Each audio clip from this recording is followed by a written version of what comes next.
संक्षेप में मैं आपको पिछले 1.5 साल का घटनाक्रम बता दूं। अगस्त 2024 से हमारा ये आंदोलन शुरू हुआ, जिसमें क्षेत्र के समस्त किसान मजदूर व्यापारी भाइयों ने इस फैक्ट्री का विरोध किया। 1.5 साल से क्षेत्र के किसान एकजुट होकर अपनी लड़ाई लड़ रहे हैं। 1.25 साल तक हमारा धरना शांतिप्रिय चल रहा था। 18 नवंबर 2025 को जबरन पुलिस की कार्रवाई में जो भी संघर्ष समिति के अगुवा थे, जो लड़ाई लड़ रहे थे, उनको घरों से उठाया गया, उनको जेल में डाला गया, उन पर मुकदमे दर्ज किए गए। उसके बाद भी पूरे क्षेत्र में आक्रोश फैला। 10 दिसंबर को जो महापंचायत हुई, उसका नजारा हम सब लोगों ने देखा। हजारों संख्या में लोग अपना रोष प्रकट करने के लिए डिप्टी इकट्ठे हुए। प्रशासन के द्वारा उनकी बात नहीं सुनी गई, किसी प्रकार की उनसे वार्ता नहीं की गई और लोगों का गुस्सा भड़का और जो हुआ हम सबने देखा। उसके बाद जो 17 दिसंबर की बनवानी की महापंचायत थी, उसमें राज्य के आला अधिकारियों के समक्ष संघर्ष समिति की बात हुई, जिसमें जिला प्रशासन की ओर से राज्य सरकार को एक पत्र लिखा गया,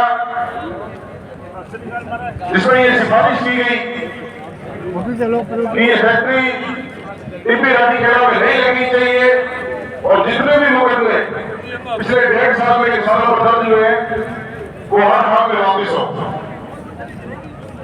लगभग 2 महीने का समय उस पत्र को भेजे हुए हो गया, लेकिन सरकार की तरफ से ना तो किसी प्रकार का कोई संवाद संघर्ष समिति के साथ हुआ है। सरकार के द्वारा गठित एक कमेटी भी यहाँ क्षेत्र में आई, यहाँ से 25 प्रकार के सैंपल लिए। उस कमेटी ने भी अपनी रिपोर्ट राज्य सरकार को भेज दी है, लेकिन उसके बाद भी सरकार की तरफ से किसी प्रकार का कदम नहीं उठाया गया। पूरे देश में इस बात की चर्चा हुई कि जब क्षेत्र की जनभावना इस फैक्ट्री के खिलाफ है, फिर ये फैक्ट्री यहाँ क्यों लगाई जा रही है। साथियों, हम सब जानते हैं कि राजस्थान में हनुमानगढ़ जिला खेती में सबसे अग्रणी है और हनुमानगढ़ जिले की बात करें तो टीपी तहसील का क्षेत्र पूरे जिले में अव्वल है। सरकार ये भली बात जानती है कि ये अनाज का कटोरा है, धान की ये भेंट है, लेकिन फिर भी हमारे ऊपर इस प्रकार का एक उद्योग थोपा जा रहा है जो विनाशकारी है, जो हमारे यहाँ की जंगल जमीन और जीवन को नष्ट कर देगा, बर्बाद कर देगा। उसके बावजूद एक व्यक्ति को लाभ पहुंचाने के लिए क्षेत्र के लाखों लोगों को बर्बाद करने का जो सरकार का फैसला है, उसके खिलाफ जितने भी लोग क्षेत्र के किसान, क्षेत्र की मातृशक्ति पिछले 1.5 साल से कंधे से कंधा मिलाकर लड़ाई लड़ रहे हैं,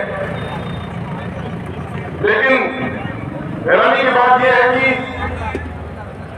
जो फैक्ट्री का मालिक है उसने राज्य सरकार को यह लिख के दे दिया है कि मैं यहाँ किसी प्रकार की फैक्ट्री नहीं लगाना चाहता, लेकिन राज्य सरकार इस बात पर उतारू है कि नहीं, यहाँ फैक्ट्री वहीं लगाई है। ये किस प्रकार का अन्याय है किसानों के साथ। जब बात आती है किसानों की, उन्हें बड़े बड़े नामों से पुकारा जाता है, अन्नदाता कहा जाता है, उन्हें धरती का सीना चीर कर अनाज पैदा करने वाला कहा जाता है, लेकिन जब किसानों को कुछ देने की बात आती है तो उनको दी जाती है लाठियां, उनको दिए जाते हैं मुकदमे। सरकार के बाद कान खोलकर सुन ले कि इस क्षेत्र का किसान अपनी बात मनवाने के लिए सरकार के आगे हाथ जोड़ सकता है। अगर किसान के साथ नाइंसाफी हुई तो वो सरकार का हाथ मरोड़ भी सकता है, और ये आपने 10 तारीख को करके दिखाया। सरकार हम सबके धैर्य की परीक्षा ले रही है, लेकिन वक्त बड़ा बलवान होता है साथियों। अगर हम एकजुट रहे, संगठन शक्ति हम सब ने दिखाई, तो जिस प्रकार के परिणाम की हम सब इच्छा कर रहे हैं, हमें आशा है, यकीन, विश्वास और भरोसा है कि आने वाला समय हमारा उज्जवल है। इस हरे भरे क्षेत्र को उजाड़ने के लिए जिस प्रकार का उद्योग सरकार यहां लगाना चाहती है, वो कतई हम क्षेत्र के लोग यहां नहीं लगने देंगे। वक्ताओं की लिस्ट काफी लंबी है, मैं आमंत्रित करूंगा बूटा सिंह जी सरपंच, पूर्व सरपंच जो करीवाला से है, वो आए और हम सबके बीच अपनी बात रखें। बूटा सिंह जी करीवाला। मैं एक बेनती जरूर करूंगा बच्चों कि समय का खास तौर पर ध्यान रखा जाए, क्योंकि हमें अपना बहुत बड़ा इकट्ठ कहीं को पहुंच रहे हैं, जिसमें और भी राजियां आ रही सामने वार्ता की लिस्ट कर दी है।